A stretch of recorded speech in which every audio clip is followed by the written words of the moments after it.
One thing that discipline definitely does help you with is it helps you get things done. And when you get things done, when you actually do things, you have more success. If you have more success, and sometimes a big part of success is just not being lazy and just doing it. Yeah. That's like 90% of it is just showing up.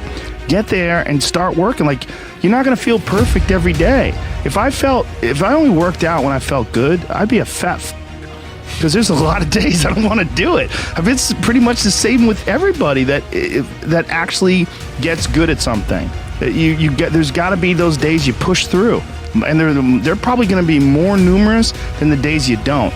And so the benefit of discipline in my eyes has always been that through discipline I get things done. I always say that I'm like the most lazy, disciplined person I know because I don't want to do it. Yeah, but I always do. Our bodies, for whatever reason, most people, their associations are to avoid anything that's uncomfortable.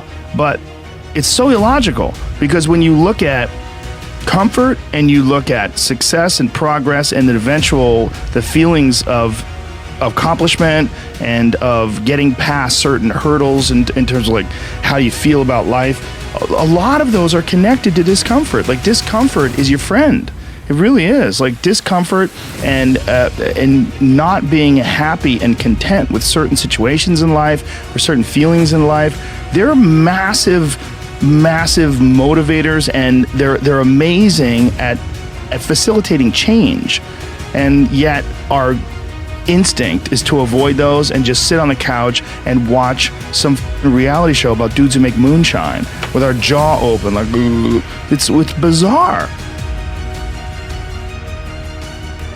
A lot of artists and comics, I bet musicians as well, but writers for sure. One of the big problems is sitting down and doing the work. Mm-hmm. And you gotta, and Pressfield talks about that in the most concise and beautiful way. And he labels it like an enemy. He calls it resistance. Mm-hmm. And that you have to sit down and you have to overcome resistance, and that the pro goes to work. And it doesn't matter if you're sick, doesn't matter if you have kids, it doesn't matter what, you're a pro and you go to work. Just, it puts it in your head that this is what I do. This is what, and you have pride in that. And then when you are in front of that keyboard and you look down at the count, it says, I got 1,000 words today. I put 1,000 words in. You're doing the work. Yeah. And out of that work, gems blossom. Yeah. Little things, but you might have a day where you just write nothing but dog. So what? Show up again tomorrow. And tomorrow out of that dog, the flower will emerge. You never know. And that's the only way to develop real, like, to really develop your potential 100% in anything. If I look back on anything I've ever done, mistakes I've ever made, paths that something that I put out that I didn't quite think, man, maybe I just waited 3 months before I released that, or maybe I should have, re-edited that blog post a couple more times before I put it online, or those things drive me crazy. Mm-hmm. Things that I've done have driven me crazy, but yelling at someone I didn't have to yell at them for, whatever.